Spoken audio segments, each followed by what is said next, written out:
aqui quem fala é o professor Guilherme. Seja bem-vindo, seja bem-vinda no nosso módulo 4.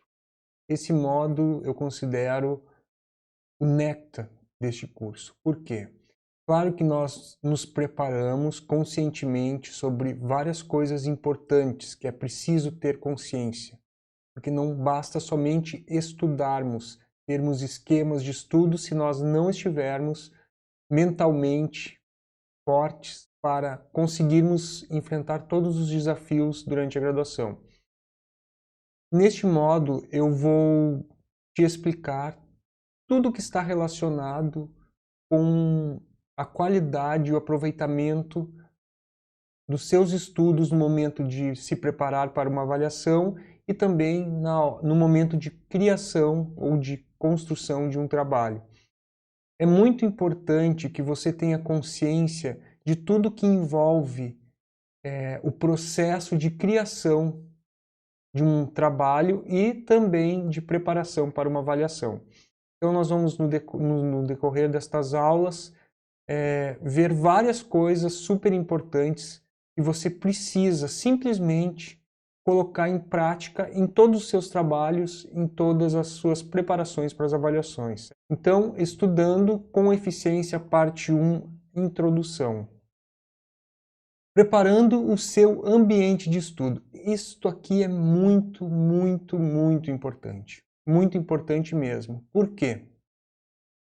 Porque se você não estiver estudando em um ambiente propício, o que eu quero dizer propício? Um ambiente em que você se sinta bem, você vai estar desconcentrado. Monte um ambiente adequado dentro das suas condições e que proporcione tranquilidade para você estudar. Preguiça não deve existir no seu vocabulário, seja proativo. Ah, mas eu não tenho um lugar fixo para estudar e é muito cansativo ficar toda hora arrumando. Mude essa forma de pensar, porque realmente faz a diferença. Se você estiver num ambiente bagunçado, você não vai estar bem. Agora, quando você chega, você já sabe que aquele ambiente foi preparado, está todo organizado para você sentar e começar a trabalhar, com certeza isso vai te estimular a estudar. Então é muito importante, não precisa ser um lugar luxuoso, não precisa, pode ser, você precisa de uma mesa e de uma cadeira. E, mas eu não tenho, eu moro numa república, não tenho isso dentro do quarto, não tenho condições de comprar uma mesa. Ok, procure um lugar, de repente na biblioteca da universidade, numa biblioteca pública, onde você possa sentar em silêncio e se concentrar para cumprir as tarefas que você tem que fazer. Isto é importante. Agora, por exemplo, se você mora numa pensão, mora numa casa de família, onde a sua vida gira em torno de um quarto, por exemplo, você dorme, você estuda, você faz tudo dentro deste quarto, este quarto ele tem que estar organizado para que você possa se sentir bem para estudar. Não dá certo estudar no meio da bagunça, pode ter certeza disso. Cuide dos materiais que você irá utilizar durante o seu curso. Livros, apostilas, cadernos. Estes devem estar organizados de uma forma que você possa visualizá-los e ter livre acesso. Material guardado não é lembrado e nem usado quando se precisa dele. Então, assim, você começou lá o semestre 2, o segundo semestre, ou o terceiro. Nesse semestre eu vou precisar de tais e tais livros. Já deixa esses livros à mão, à vista, para que você realmente possa utilizá-los quando necessitar com praticidade. E você não precise perder tempo procurando. E além disso, quando você deixa mais ou menos as coisas organizadas de propósito, isso tem a tendência de dar um estímulo mentalmente. Porque toda vez que você chegar, você sabe por que aquele livro está ali. Ou você sabe por que aquele caderno, aquelas pastas, não importa o material, aqueles resumos, aquelas apostilas, você já está criando um ambiente realmente propício para o estudo, certo? Como eu já falei, lugares bagunçados têm a tendência de causar preguiça, desânimo e tirar a concentração, incentivando a procrastinação. Realmente, se você estiver num lugar bagunçado, por mais que você não acredite, pode ter certeza, isso influencia muito, mas muito mesmo em relação a concentração. Tem pessoas que não conseguem. Eu, por exemplo, eu não consigo. Se eu estiver num ambiente totalmente desorganizado, eu vou estar desconcentrado porque toda hora eu vou ficar olhando para aquela bagunça. Enquanto então, e não é uma questão de toque, é uma questão realmente de se sentir bem, né? Porque você está ali naquele ambiente, de repente eu mesmo, durante a graduação, eu vivia dentro de um quarto. Então, se o quarto ele estivesse bagunçado, você sente, eu não me sinto bem, né? Então, assim, você sente aquela energia da bagunça, né? Então, eu não me sentia bem. E querendo ou não, isso me desestimulava. Agora, quando eu chegava, estava tudo organizado, me dava um prazer, eu sentava assim com alegria e estudava sem me preocupar com a organização do quarto. Então, manter um quarto organizado ou seu local de estudo organizado é importante.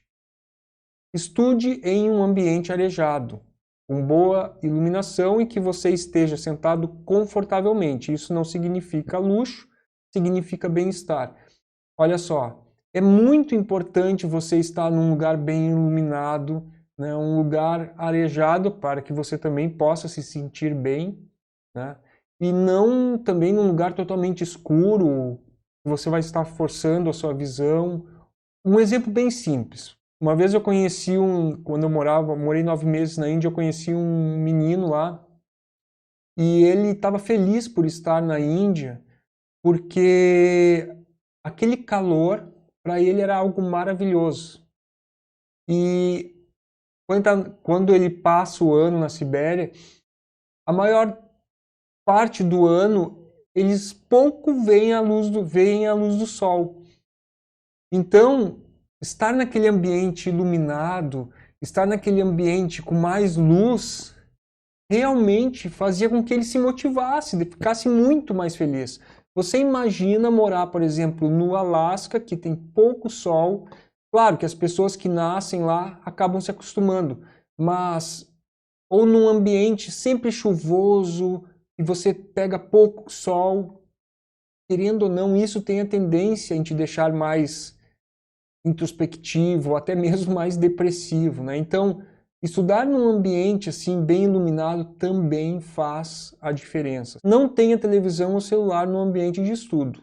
Hora de estudar é hora de estudar. Isso com certeza, né? Porque se você vai estudar, tá com um livro, tem que se concentrar, deixa o celular ali do lado e o celular fica toda hora, né, mostrando para você que está chegando uma mensagem, você não vai conseguir estudar, você só vai perder tempo. Então, assim, ó, por 1 hora eu vou me desconectar do mundo, vou me desconectar, vou deixar o celular desligado, vou fazer o que eu tenho que fazer e depois, né, eu vou nas redes sociais, enfim, eu vou assistir algum programa de televisão. Mas no ambiente de trabalho, o recomendado é você não ter televisão, desculpa, no ambiente de trabalho não, no ambiente de estudo, o recomendado é você não ter televisão ou celular. Foque, faça o que você tem que fazer e depois você, né, se distrai aí com as mídias, com a televisão. Organize os materiais digitais em pastas nomeadas no computador e faça backup para facilitar o acesso e para protegê-los. Isso é muito importante, né? Porque você pode acabar tendo algum problema no computador. Primeiro você precisa ter pastas para organizar todos os seus materiais, trabalhos, para não ficar ali perdendo tempo, onde que eu coloquei tal trabalho. Então, tenha uma pasta da graduação no seu computador, dos semestres, e você sabe daí onde está todos os seus materiais relacionados à graduação. E faça um backup, né, desses materiais em uma nuvem, para que você possa, se por acaso acontecer alguma coisa no seu computador, para que você possa acessar esses materiais, certo? Então, preparar o ambiente de estudo é muito importante. Dentro da sala de aula, tente sentar nas fileiras de mesas que estão bem na frente da sala de aula, pois é onde tem menos barulho e distração. Ah, mas por quê? Porque é um nerd? Nada disso. Porque eu estou mais perto da voz do professor. E com isso faz com que eu me concentre muito mais em relação ao conteúdo. Ah, mas que bobagem. Não é bobagem. Eu conseguia realmente me concentrar muito mais do que sentar no fundo. Por quê?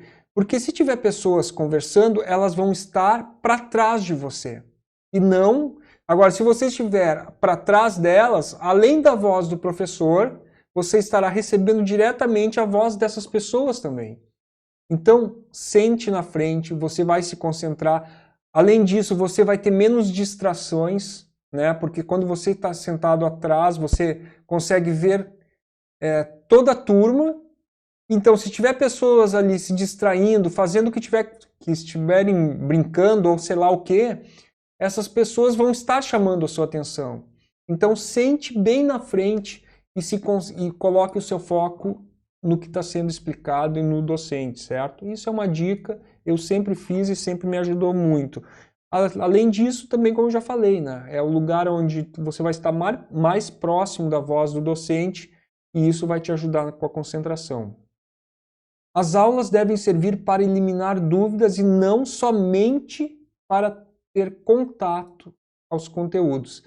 Isso aqui é muito importante. Quando eu estava no curso de medicina, eu aprendi e eu achei genial.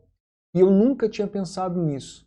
Porque geralmente a gente vai para a sala de aula, claro que vai ter alguns momentos que isso vai acontecer, que a gente vai para ter aquele primeiro acesso, né? Aquele primeiro acesso ao conteúdo. Mas lá no curso de medicina, eles disponibilizavam tudo o que a gente, por exemplo, os planos de aula, tudo que a gente iria estudar durante o semestre. As leituras que teriam que ser feitas, né? Então, o que eu fazia? Eu lia, antes de ir para a aula, lia, assim, por curiosidade, o texto indicado referente àquela aula. E por que eu fazia isso? Isto é, assim, ó, a cereja do bolo. Porque quando você vai, por exemplo, uma palestra por interesse, em um assunto que você nunca leu, nunca estudou, o seu cérebro ele vai se concentrar, mas o seu cérebro vai ter aquele primeiro contato com aquele conteúdo e ali naquele momento você vai começar a refletir, raciocinar sobre o que está sendo passado. Quando você faz uma leitura antecipadamente do conteúdo, você já não é cru, você já não está indo cru para aquele conteúdo. Então, quando o professor começa a explicar aquele conteúdo, se durante a leitura que você fez você não entendeu algumas coisas, quando ele começar a explicar, você vai começar a cair assim, então era isso que eu queria dizer. O que acontece? Qual é o benefício disso? Aquela aula, ela já não serviu mais para te iniciar no conteúdo. Ela já está servindo para tirar dúvidas. E isso há um enriquecimento enorme em relação ao aprendizado. Poucos, mas pouquíssimos alunos fazem isso e se ligam nisso. Se você conseguir ler o que for, mesmo que não tenha indicação, mas procure um vídeo, assista, se interesse pelo assunto, o seu processo de aprendizado ele vai acelerar. Isso é muito bom. Eu sempre fiz isso. Tem um livro para ler para o semestre? Leia. Leia. Depois, se tiver que ler de novo. Tudo que você fizer mais de uma vez só vai enriquecer. Só vai enriquecer o seu processo de aprendizado, certo? Faça os trabalhos em grupo com colegas que estão comprometidos e com os mesmos interesses que você com relação aos estudos. Isso é muito importante. Durante o semestre, quando você inicia, por exemplo, a graduação, claro que no início você não tem ideia de como são os colegas, quem é aquelas pessoas que realmente estão interessadas com o estudo. Mas com o passar das aulas, você vai percebendo quais são aquelas pessoas comprometidas. E com essas pessoas é que você deve fazer os seus trabalhos em grupo. Por quê?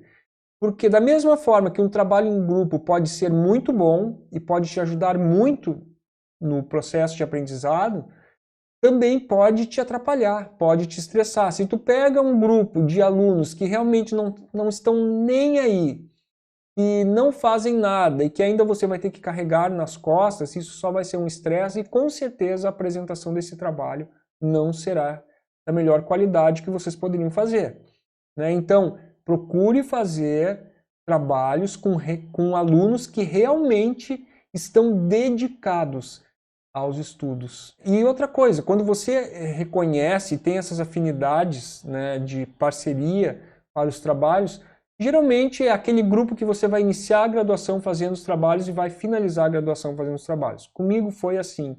Então eu já sabia com quem eu gostaria e com quem eu não gostaria de fazer os trabalhos. Não tenha medo de perguntar e anote todas as informações que poderão te ajudar com o aprendizado daquele conteúdo. Anote tudo que o docente falar em sala de aula, pois muitas das dicas dadas por ele e sua visão sobre o conteúdo você não encontrará nos livros. Exatamente. Olha, isso é muito importante, muito importante. Muitas vezes, em algumas avaliações, depois das avaliações, eu vi alguns colegas dizendo: bah, o professor cobrou na prova exatamente aquilo que ele falou e eu não anotei, não me lembrei, e aí quando caiu na prova eu não sabia responder. Isso é muito comum acontecer. Você tem acesso aos livros, você tem acesso a materiais, sim, mas os professores eles preparam as aulas deles e eles têm as visões, né, específicas em relação àqueles conteúdos. E eles vão dar a opinião deles. E quando eles estão dando essa opinião, eles estão passando para os discentes assim: olha, eu acredito, eu penso isso e isso sobre o conteúdo. E eles cobram isso, porque eles estão também valorizando as aulas que eles estão dando. Eles estão passando esse conhecimento a partir do olhar deles. Valorize essas dicas, anote tudo. Tente conectar os conteúdos dos componentes quando possível. Isso facilitará o aprendizado e você ganha tempo, com certeza. Dentro do seu curso sempre vai haver conteúdos que poderão ser conectados. E se você conseguir fazer essa conexão, o seu conhecimento, a sua capacidade de compreensão sobre o conteúdo, ele se expande. Então é muito importante. Quanto mais você conseguir unir as coisas, melhor vai ser o seu processo de aprendizado. Muito mais rico mesmo. Você não pode estar simplesmente estudando, decorando as coisas por separado. Isso é como se fosse um estudo papagaio. Você tem que entender as coisas, você tem que raciocinar sobre as coisas. Ah, isso aí tem conexão com aquilo que o outro docente falou na aula. Perfeito, você inclusive pode e deve compartilhar essas visões durante a aula, certo? Busque materiais extras para enriquecer seu conhecimento, pois são poucos que se ligam nisso. Este interesse a mais chamará a atenção positivamente dos docentes e te ajudará no aprendizado do conteúdo. Com certeza, quando você chega na aula e você mostra que você leu sobre o assunto, que você estudou, que você procurou outras informações sobre o conteúdo, não tenho dúvida de que qual docente que não ficaria feliz, né, em ver um aluno dedicado? E isso só enriquece e só te dá pontos em relação aos estudos. Pontos no sentido de... porque é uma troca. Tudo é uma troca energética. Se você começa a xingar alguém, aquela pessoa vai, né, ou te bloquear ou ela vai se afastar de você, porque ela vai estar sentindo toda aquela energia ruim. Da mesma forma, quando você agrada alguém, a pessoa vai querer se aproximar de você, porque ela está se sentindo bem contigo. Então, quando você mostra carinho, respeito pelo componente curricular daquele docente, que você se interessa, isso só faz criar uma relação de carinho entre o docente e o discente. Há um respeito mútuo e isso só vai te ajudar, porque ele sabe, ele vai perceber que você está interessado e ele vai fazer de tudo, não vai medir esforços para te ajudar quando você procurar e se você precisar. Certo? Então sempre procure conhecimentos extras. Seja educado, humilde e participativo. Isso é muito, muito, muito importante. Eu percebi em muitas aulas durante a graduação colegas que eram mal educados com os docentes, que não respeitavam, né? E tinham um ego inflado, e assim, a única coisa que queriam era se exibir, se mostrar, e né, cada um tem as suas escolhas. Só que isso acaba criando um afastamento muito grande entre os discentes, porque quando você vê um colega muito negativo, que não é humilde, que não participa, que só reclama, ele não só é afastado, assim, naturalmente dos outros colegas, mas também do próprio docente, porque vê que não é uma pessoa que está interessada com a aula, não colabora em nada, que só fica reclamando, que não contribui, que não estuda. Então, seja educado, seja humilde e seja participativo. Esses valores contam muito em relação aos estudos, certo? Este módulo 4, ele é um módulo muito importante, porque aqui eu estou te preparando, né, mentalmente, dando várias dicas para que você fique ligado, para que você saiba conduzir a sua caminhada de forma bem eficiente. E agora, neste módulo, eu vou te mostrar exatamente como eu estudei nas 3 graduações que eu estive. Eu vou te mostrar exatamente o que eu fazia passo a passo em cada componente. Você simplesmente tem que pegar exatamente como eu fazia e colocar, né, botar em prática no seu curso. De repente fazendo algumas adaptações conforme o seu curso, mas a lógica e os passos a passos, eles podem ser utilizados em qualquer curso. Eu apliquei essas técnicas num curso de medicina, num curso de engenharia de software e no curso de música. Nos 3 cursos eu nunca tive uma reprovação e sempre estive entre os melhores alunos. E você vai entender, depois que a gente chegar ali no final desse módulo, eu não tenho dúvidas que muitas fichas vão cair e você vai dizer, mas como eu nunca pensei nisso? E eu estou falando isso com humildade, porque eu também não pensava assim. E depois que eu me dei conta, a minha relação com os estudos, ela mudou completamente. Um grande abraço, fica com Deus, te vejo na próxima aula. Um abração.